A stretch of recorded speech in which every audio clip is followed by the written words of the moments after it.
Welcome to Chat With Me on the Side. We have an excellent show for you today. We have this handsome young man with us today, but he's not just good looking, he does lots of great stuff. We have Jeff Trapani here with us today. Thank you so much for being here. I'm glad to be here. I'm so excited. Jeff does some incredible things and he's here to talk to you about permaculture. You know what that is, right? Probably not. I had to look it up. So tell us really quick, give us a brief description of what permaculture actually is. Okay, well, permaculture is creating more permanent or resilient cultures and communities. And so with permaculture, we're trying to get people to think regeneratively, trying to figure out ways to redesign systems to produce abundance in our lives. We all could use some abundance. And this is stuff that helps the environment. It helps us with our health. It helps us with everything like around us. So it's so incredible that you do this. You're a part of a group. You're the program director for Orlando Permaculture? Yes. And what does Orlando Permaculture do? Well, Orlando Permaculture, our mission is to promote social and environmental change, and that's using through educational programs as well as hands-on opportunities. And that helps to empower people to create more resilient and abundant communities. There's that word again. Yes, using local resources as well as regenerative practices. So we teach people what it is, what it means to be resilient, what it means to be regenerative, and how to produce an abundance in our lives in many different areas. Okay. Now, yes, we grow food. We grow lots of food. Natural, wonderful, beautiful food. I Yes. walked through your yard. I just have to say this. His entire yard, his front yard, side yard, backyard is all vegetation, all edible, basically Yes. vegetation. So he picks up a flower. It's this beautiful red flower, pops off the leaves and just pops it in his mouth and chews. I was like, oh my goodness, that's so cool. Yeah. I would have never thought that you could do that. Yeah, the end tasted like honey, and it's loaded with antioxidants, vitamin C. There's just so much wonderful stuff that you can get from the plants in the garden. So not only what I grow is edible, but it's also medicinal, and I'm also producing plant biomass even for cooking as well. That's so cool. And you got to see my biogas digester when we were in the backyard. I did. And it didn't smell, I know this is crazy, but when you were talking about it, I was like, oh gosh, prepare yourself, Robin, this is gonna stink. And it didn't. Yes. There was no odor to it at all. I would have thought that there would have been. Yeah. And what does that do? Well, with permaculture, we're thinking about ways of how to close the loop, how to take the output of one system and use it for an input of another. And with the biogas, the home biogas system that I have, what we're able to do is to take food scraps as well as just some extra plant vegetation from the garden. Kind of what you would put like in a compost? Yes, Is that, okay. Exactly. And we put that into the biogas system, and there's microbes in there which digest the plant matter and turn it into methane gas, which I have a tube that goes into my house to a burner, and I'm able to turn on, you get a nice blue flame, and you're able to cook with food scraps, plants from the garden, and so you have your own system of natural gas production. That is so cool. And costs you nothing, right? No. I mean, when you're using scraps from your natural, what you're doing every day, it doesn't cost you anything. And if I run out of any of the food scraps, I have a neighbor who has a kombucha company, and he has all this extra berries and waste from his fermentation process, and he just gives them to me by the buckets. That's amazing. So we're also, if we have more people doing something like this, we can divert the waste from the landfills and use it to generate energy for our homes. That's so cool. Now for me, I've never been I don't have a green thumb. I would say that my thumb is more toward the black end. I don't, I literally pretty much kill everything. It's amazing. All of my children have survived. Yes. So for somebody like me, how would you recommend I even get started on something like this? Because I would love to. My father-in-law used to live with us, and he used to do everything, and I would just pluck it out of the garden and just cook it. Tomatoes and cucumbers and zucchini and green onions. It was so amazing. And then as soon as he passed away, so did all of our vegetation. Oh. Well. It's not for lack of trying. I tried. Yeah, and definitely in Florida, we are dealing with what we say, like I have Florida sugar sand, okay? Yes. And there's not a lot of organic matter in the ground, so we have to learn how to build the soil. Okay. And create the conditions for plants to thrive. We also want to make sure that we're choosing the right plants for this bioregion. Okay, so I'm selecting plants from all over the world that have similar biomes that we do.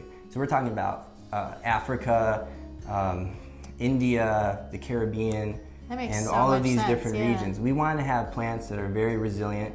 Many of them are perennial plants, so they're growing year after year. And we're also able to harvest the seeds. Some plants grow from cuttings, and we're able to use them year after year. So we're not spending a lot of money at the store going necessarily through seed catalogs every year to buy plants. So when we talk about regenerating systems and resilient systems, we're also able to year after year be using last year's harvest. Not only are we eating it, but we're also using it to grow the next year's harvest. It makes so much sense. Don't just take care of your plants, you have to take care of your soil. So if you're building good soil with life in and of itself, then you're gonna get good vegetation. Yeah, so we want to start off by building healthy soil. Now, the first thing, of course, is for everyone here in the Central Florida area, you can come to our permaculture meetings. We have what are called permaculture exchanges. They're the second Tuesday evening of the month at a local church that we rent the space, Audubon Park Covenant Church. And so Sarah Robinson has been wonderful with helping to support the community and offering that to us. And so we're able to have people locally come and do some little classes, and we say it's called an exchange because we're exchanging our ideas and our resources with everyone and helping our community members with learning how to grow food naturally, organically, and sustainably. And so by building the soil, we're lucky to have a mushroom up in Zellwood mushroom company, Monterey Mushroom, and their waste product is compost, and only for a little bit amount of money, maybe $20 or so, you can fill up the back of your truck, and you have all of this mushroom compost that you can lay out in your yard. Into your soil. Is yes, that right? And you're building the soil. And then we want to cover that soil, because when you look at traditional agriculture, you see just these large fields of one crop, and you see the soil. I hardly even want to call it soil because it's very sterile and it's lacking in a lot of life. But what we do is we cover that soil. And you saw it when you visited the garden. You could see that most of the land was covered with either wood chips or pine straw or oak leaves. And that helps keep the moisture in the ground. It lowers the temperature of the soil, which keeps the microbes happy, which are giving a lot of nutrients to the plants, as well as just protecting if you have hard rain. Because in Florida, when it rains, it is crazy. Brutal. Yeah. For us, can you imagine these poor plants? Yeah, definitely. So when the rain hits that soil and it's not protected, then it's gonna just fly out of those garden beds. And so there's a lot of strategies that we use to create and maintain healthy soil. And all of this is, what we're doing as a group is just, educating people and empowering them. Yes. And learning how to not only grow your food, but your own medicine as well. Herbs. I have all sorts of plants. We walked around this whole yard and every single thing. This is for this. You can use this for this. And I'm like, give it to me. Need that. Yes, Yeah, I'm so excited that somebody like me could actually learn to do Mm-hmm. this. So I definitely want to attend some of those meetings. But you don't just live it and breathe it and eat it, you teach it as well. Not just to the adults, but he teaches this to children. So tell me a little bit about that. Well, I'm currently the science educator for the middle school program at my school. It's called the International Connections Academy. And so I'm educating middle school students all over the world. That is amazing. Yes, and I'm teaching them not only about just science in general, but also we do have some courses on sustainability. And I get to show my students all of the things that I'm doing in my yard. It's amazing. I'll go into the online classroom. I have my webcam, and I'll show them this week's harvest. Oh, and that's so cool. Yeah. And I bet they want to try it. Oh, of course, and a lot of the stuff I grow, they don't even know what it is. I grow some strange exotic fruits and vegetables, and in Central Florida, you can grow yams that are over 100 pounds, okay? I have papayas that are like this big. It's amazing how much you can grow on a small plot of land. And when you visited my house, you saw that it wasn't a lot of land. I have about a tenth of an acre, and I've been able to convert a yard that was basically, when I moved in, dead grass, and I was able to turn it into a very fertile food forest ecosystem. And I also recently certified the yard as a certified wildlife habitat. With the National Wildlife Federation. And any of you guys can do that at home as long as you follow certain benchmarks there that they have. And there were butterflies, there were bees, and bees I wasn't afraid Exactly. of. That was what was so interesting. They No, wanted nothing to do with they did me. their own they wanted thing. their plants, and They weren't gonna bother you. it was amazing. I think you're amazing. I think what you do is amazing, and I appreciate it, especially teaching our children, because that's exactly what this world needs to move forward and to build on that. Yeah, and I'm very encouraged by this next future, this next generation of kids. You know, these guys, they really want to make a difference. And so what I'm doing is I'm helping to empower them by showing them these are some things that you can do, practical things that you can do right now at home. I mean, we can make a real difference in our world. We can help reverse climate change. We can deal with famine, drought, flooding.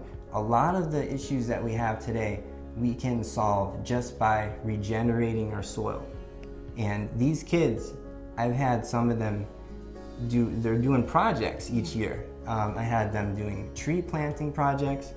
I had a kid doing a recycling program in Saudi Arabia.